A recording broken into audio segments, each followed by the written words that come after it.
রাধে রাধে বন্ধুরা, তোমরা কেমন আছো? আমি খুব ভালো আছি। তোমরাও নিশ্চয়ই ভালো আছো। আমি এখন এসেছি বৃন্দাবনে। এই আশ্রমটায় আছি। এই আশ্রমের নাম রজনী বাবার আশ্রম।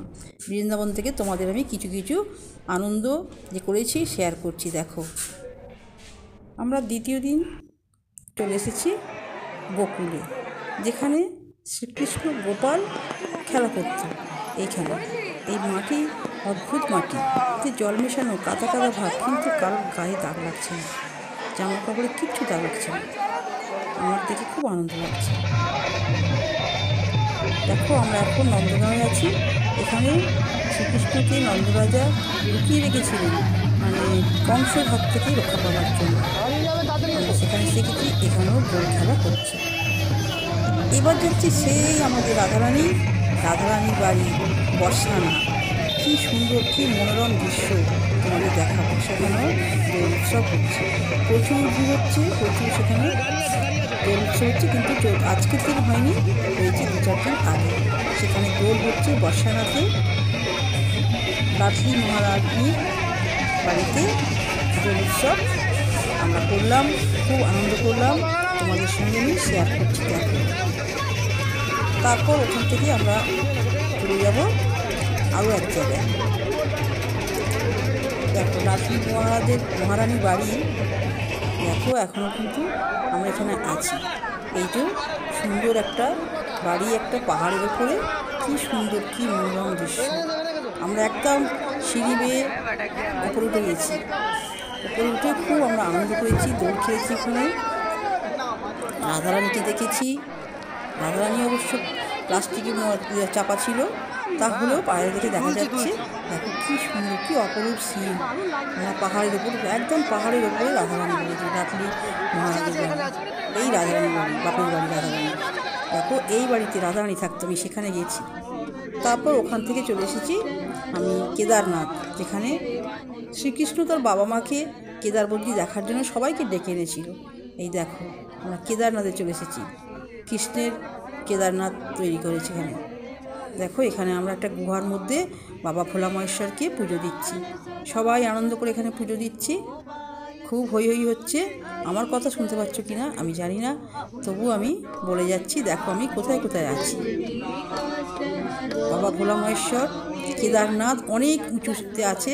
আমরা অনেক উঁচুতে উঠেছি সিঁড়ি ভেঙে। 400 প্রায় সিঁড়ি অবশ্য গণিনি, কিন্তু সকলে বলছে, কেউ 400 বলছে, কেউ 476 বলছে, কেউ 376 বলছে। কিন্তু গণার মানে অবকাশ আমরা পাইনি, বা আমাদের সেই সময় ক্ষমতা হয়নি, গুনতে আমরা পারিনি। হেঁটে হেঁটে একেবারে সিঁড়িতে উঠে পড়েছি। দেখো, এখানে কত ময়ূর দেখালাম। আমাদের এখানে যেমন কাক, বক, শালিক এসব ঘোরে, এখানে ময়ূর আছে। দেখো, যেখানে কৃষ্ণ সেখানেই ময়ূর। দেখো, কি সুন্দর ময়ূর ঘুরে বেড়াচ্ছে। আমাদের দেখে আবার ওরা ভয় যাও না, আর আমরা আনন্দ পাচ্ছি ওদের দেখে। দেখো, আমরা আবার ক্যামেরা বন্দিও করছি ওদেরকে। কি সুন্দর, দেখো কত ময়ূর। এখানে অনেক ময়ূর দেখেছি, কিন্তু আমরা ক্যামেরা বন্দি করতে পারিনি। আমাদের দেখে উড়ে উড়ে চলে যাচ্ছে। এখানে প্রচুর প্রচুর ময়ূর, কি মনোরম দৃশ্য।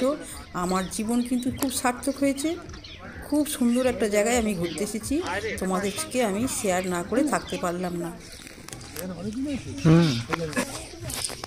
খুব অপরূপ দৃশ্য। দেখো দেখো কীরকম ময়ূরগুলো কীরকম যাচ্ছে, কী অপরূপ দৃশ্য। আমরা বৃন্দাবনে এসে অনেক জায়গায় ঘুরেছি, কিন্তু ক্যামেরা বন্দি করতে পারিনি, কারণ সব জায়গায় তো আর ক্যামেরা করতে দিচ্ছে না। লেখাই আছে ক্যামেরা করা, ভিডিও করা নিষিদ্ধ দেওয়া ছিল, সেজন্য করতে পারিনি। আমরা শুধু ঘুরে ঘুরে ময়ূর দেখলাম। তারপর দেখাবো তোমাদেরকে বৃন্দাবনের হোলি। দেখো, বৃন্দাবনের হোলি হচ্ছে, কি অপরূপ দৃশ্য। দেখো, খুব আনন্দ উপভোগ করলাম। দেখো, তোমাদেরকে আমি দেখালাম, শেয়ার করলাম। রাধারানী কি জয় সব বলছে, এখানে আনন্দ করছে সবাই। খুব সুন্দর দোল উৎসব হচ্ছে বৃন্দাবনে। আজকে 14 তারিখে দোল উৎসব হচ্ছে, তোমরা একটু দেখো।